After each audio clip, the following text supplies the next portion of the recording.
ইলহামের বিরিয়ানি খুবই পছন্দ, তো ওর আবার বিফ বিরিয়ানি পছন্দ।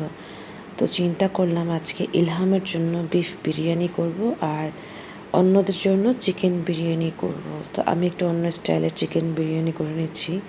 চিকেনটাকে ধুয়ে কষিয়ে এভাবে নিয়ে নিচ্ছিলাম। লাস্টের দিকে একটু সস দিয়ে নিচ্ছিলাম, সস দিয়ে ভালো করে কষিয়ে নিচ্ছি। এই কষানোর উপর ডিপেন্ড করে আজকের বিরিয়ানিটা করব। অন্যান্য সময় দেখা যায় বিরিয়ানিটা করার ক্ষেত্রে আগে পোলাও রান্না করা হয়, কিন্তু আমি আজকে এইভাবে করে ফেলেছি। যদিও বিরিয়ানি কম রান্না করি, তো স্পেশাল বা অল্প কিছু বিরিয়ানি হলে তখন আমি করি। আদারওয়াইজ মাই সবসময় বিরিয়ানি রান্না করে। যাই হোক, আমার মতো আজকে তোমরা বিরিয়ানি রান্না করে খেতে পারো, কারণ আজকের এই রেসিপিটি মানে এইভাবে যে আমি রান্না করেছি এটা সবাই খুব পছন্দ করেছে, ঝরঝরে হয়েছে। আমার আম্মু তো অনেক মজা করে খেয়েছে গরম গরম।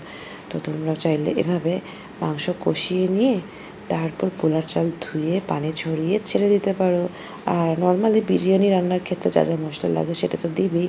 আজকে আমি বাজার থেকে কিনতে পাওয়া যায় যে রাঁধুনি মশলা বিরিয়ানির, সেটাই দিয়েছিলাম। মানে পুরো প্যাকেটের হাফটুকু দিয়েছি। আজকে এখানে চিকেন বিরিয়ানি করছি 6 পটের মতো, মানে 1.5 কেজি।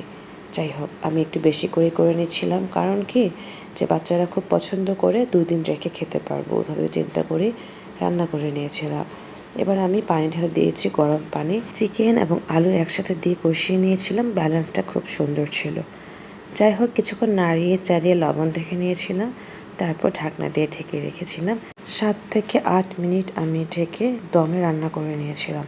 আচ্ছা হ্যাঁ, আমি একটু আলু বোখারা ব্যবহার করেছি এই চিকেন বিরিয়ানিতে, এতে করে একটু অন্যরকম ফ্লেভার এবং একটু মানে টক অন্যরকম লেগেছে। যখন আমার বিরিয়ানি খাওয়ার সময় আলু বোখারা লেগে মানে মুখে গিয়েছিল, আমার তো অনেক ভালো লেগেছে। আর এই টাইপের আলু বোখারা যে স্বাদ, সেটা আমার খুব পছন্দ, তাই আমি স্পেশালি আমার অপিনিয়নটা শেয়ার করে নিয়েছি। যাই হোক, দেখতেই পাচ্ছ আমি এবার নাড়িয়ে চাড়িয়ে দেখছি, টোটালি পারফেক্ট হয়েছে। অল্প একটু লবণ আর চিনি দিয়ে দিয়েছিলাম এই মুহূর্তে। আমি বলি না, অন্যরা বলছিল খুব সুন্দর অ্যারোমা বের হচ্ছিল। তো যাই হোক, খুব সুন্দর ঝরঝরে হয়েছে, পানির পরিমাণটা পারফেক্ট ছিল। তো এবার আমি একটু ভালো করে এরকম কাঠের স্প্যাচুলা দিয়ে নাড়িয়ে নিচ্ছি, এতে করে আমার খুব সুবিধা হয়েছে, একটি চালও ভেঙে যায়নি। এরকম চ্যাপ্টা টাইপের কাঠের মানে স্প্যাচুলা ব্যবহার করলে খুব ভালো হয়, এতে করে পোলাও বা যে কোনো জিনিস ঝরঝরে হয়। আচ্ছা হ্যাঁ, আমি ফার্স্টেই তোমাদের বলেছি আমি 2 রকমের বিরিয়ানি করেছি। তো আমি চিকেন বিরিয়ানি করেছি, আর ইলহামের জন্য শুধুমাত্র এই যে দেখো, এই হাঁড়িতে বিফ বিরিয়ানি করেছি, একটু বেশি করেছিলাম।